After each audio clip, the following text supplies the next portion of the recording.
Subject: High Ambassador Kiva Shul. Species: Isolin. Description: Mammalian shoconoid, no tail. 5 feet 9 inches, 1.75 meters, average height.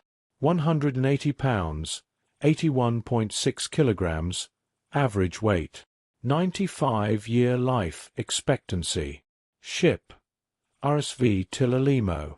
Location: Hesron 1.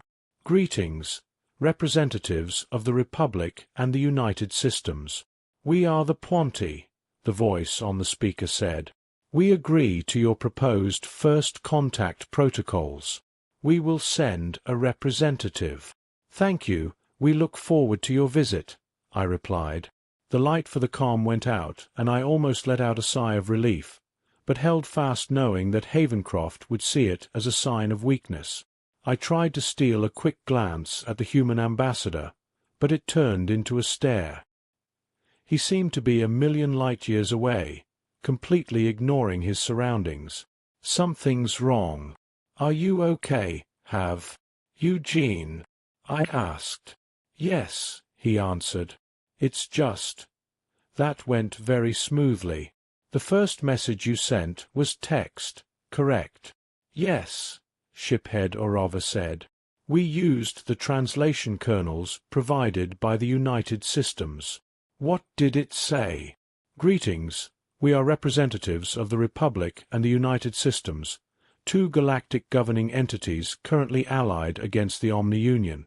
We wish to make peaceful first contact with your people aboard this unarmed vessel and discuss a combined response to the Omni-Union threat, Orova explained. Then we sent them a file with the finer details on what we consider to be first contact protocols. And they replied with an audio hail? Yes, sir. Havencroft rubbed his chin. What's wrong? I asked. Just a bad feeling, like I'm missing something obvious, he answered. It's possible I'm being overcautious, likely because the intel file provided by Boosie was very light. Boosie, the Bureau of United Systems Intelligence. If the situation between the Republic and the US was slightly less friendly, they would be our biggest opponent. A formidable one, at that. The intel file in question had included a language kernel, ship count, and armament classifications. I'd been amazed at how much information they'd been able to gather without even entering the system. To hear that the information was less than normal was unsettling. Bad feelings don't happen for no reason, I said. What exactly about this interaction has your hair up? Well, as far as we know, this is the first time they've met non-hostile aliens. They don't know what we look like, and we don't know what they look like, but they had no questions. They asked for no assurances. He crossed his arms. We asked them to come over, and they just said okay.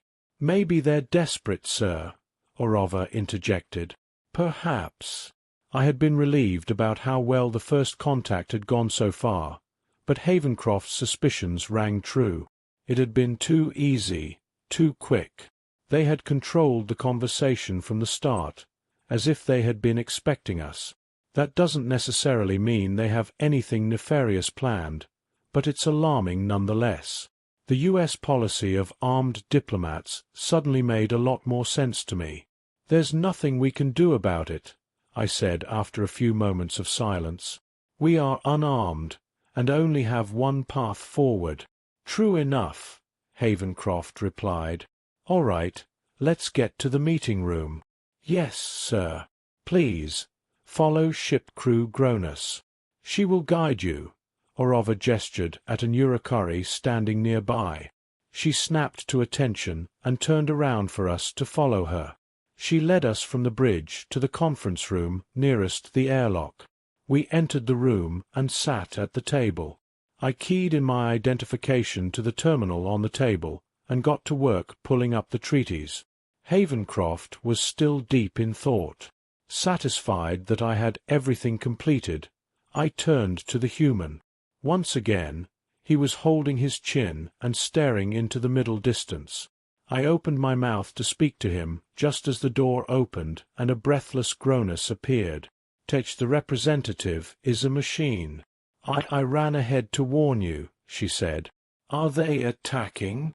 Havencroft asked. No, no. "It's on its way. I didn't want you to be surprised." "Very good," I said. "Thank you." She nodded and left the room. A machine? I looked at Havencroft, who now looked less preoccupied and much more attentive. He was on edge. "Don't you work closely with AI?" I asked. "I do, and I know what they're capable of. We've buried the hatchet with our AI, and so there's a relationship there," he explained. "There are a lot of differences between organics and machines. An AI that doesn't have a pre-existing relationship with organics could be very troublesome. If it doesn't have a pre-existing relationship with organics, how did it come to be?" "Fair enough," he chuckled. "But that makes it all the more concerning that we're not meeting with an organic, doesn't it? Paranoia is fairly common among diplomats. It has to be. Your entire job is to make manifest the best interests of your government, but the same goes for those on the other side of the table. You must be able to spot the subtle clues of plots to go anywhere in this career. Still, there are plenty of explanations for why we would be meeting a machine instead of an organic. For one, it could be some type of mobile communications device, which would be a pretty good way of meeting, in person, without risking any of your own people's lives. Or the civilization lives in harmony with AI, and it didn't occur to them that we might not. I was about to suggest these explanations when the door opened and the mechanical diplomat stepped through. Havencroft and I stood. The machine looked like a human wearing armor. 2 arms, 2 legs, 5 fingers on each hand. The head was rounder and the arms were longer, though. The machine bowed slightly. "I am Unit ZBC 446. I represent the Ponti," it said. Havencroft opened his mouth to speak, but I cut him off. "I am High Ambassador Kivashul, representative of the Republic." "And I am Ambassador Eugene Havencroft, representative of the United Systems," Havencroft said with a slight smile. I gestured at a chair next to ZBC 446, and we all sat. The machine sat with its shoulders facing straight ahead, which I found a little unnerving. Usually someone angles themselves to speak to someone else, except for the Kinran, but that's because they have eyes all over their heads. They don't have to move to look at you, and most people would prefer that they move as little as possible. "We need help against the Omni-Union. I am here to negotiate a deal to that end," ZBC 446 said without moving. "Our deal is simple," Havencroft said. "We will help defend you if you help us in an offensive push against the Omni-Union. The Republic will also be participating in the offensive," I added. "I am not confident that we are in a position to commit to offensive action. Can you provide more detail?" "Of course. The United Systems will be attacking the mobile prime platforms that lead the Omni-Union. If you agree to this deal, we will be defending the United Systems forces from the massive number of standard ships the Omni-Union can muster," I said. "We are currently meeting with other potential allies who may join us in this effort. Do you have information regarding these mobile prime platforms? We've intercepted mentions of them, but we do not know what they are." "We have prepared an information packet for you," Havencroft said, sliding a tablet across the table. "It contains everything we know about the Omni-Union as well as information regarding our military capabilities." "Thank you," ZBC 446 said. It picked up the tablet and began rapidly examining the information. Its finger ran across the screen at a nearly blinding pace, but it didn't move its head at all. This made me realize that the entire head must be some type of camera. "I wonder if there are blind spots." "I see," it said, setting the tablet back onto the table. I'm afraid there has been a misconception. What would that be? I asked. This is not our home system. Oh, Havencroft said. We came to that conclusion because we detected signs of activity on one of the planets in this system. We have entities planet-side to gather materials for fuel and repairs. We encountered the Omni-Union elsewhere, escaped to this system, and they followed us. We quickly realized they would also follow us home, so we've been holding out here, ZBC 446 explained. We've taken heavy losses, and weren't expecting a rescue.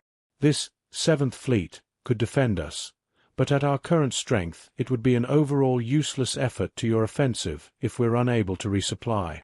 That actually simplifies things. We can cover your retreat and keep the OU at bay long enough for your trail to dissipate, Havencroft said. We will provide you with coordinates to a diplomatic station that will allow us to stay in touch. This is an acceptable plan. Good, I interjected. We'll amend the agreement to account for these unforeseen circumstances.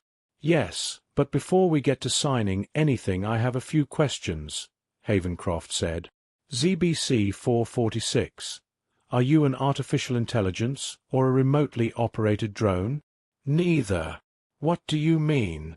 I began life as an organic, and have since uploaded my consciousness to machinery. Why? Our religious leaders teach that the best and brightest should shed their flesh and reach a higher plane of existence. The flesh is temptable and prone to the whims of fate and time. By become Ponti, we shed the weakness of the flesh and become leaders and heroes to the Morton, those of our species that remain in the flesh. Why don't all of your people become Ponti? Havencroft leaned forward. The process is extremely painful and takes 10 years to fully complete. That combined with the expense and a failure rate of 60% is more than enough to sway most from this path. Even after 500 years, only 1/4 of our population have successfully ascended. If you were once organic, why are you now known as ZBC 446? I asked. I was the 446th Ponti, and Zarkal Bifna Krylon was my name.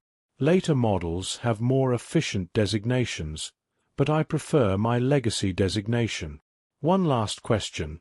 What were you doing when you encountered the Omni-Union? Havencroft leaned back. We were finding habitable worlds for potential colonization efforts. This system is one of them, and we had a station here. When we encountered the Omni-Union, we were able to disrupt their attack with cyber warfare and escape to here, using the station to repair our damaged vessels. As we were repairing, they followed us. We were able to defeat the first wave with minimal losses, but the second wave destroyed the station. I turned to look at Havencroft. Satisfied? Yes. Good. I'll get to work on amending the agreement. Excellent, he said. I will contact 7th Fleet.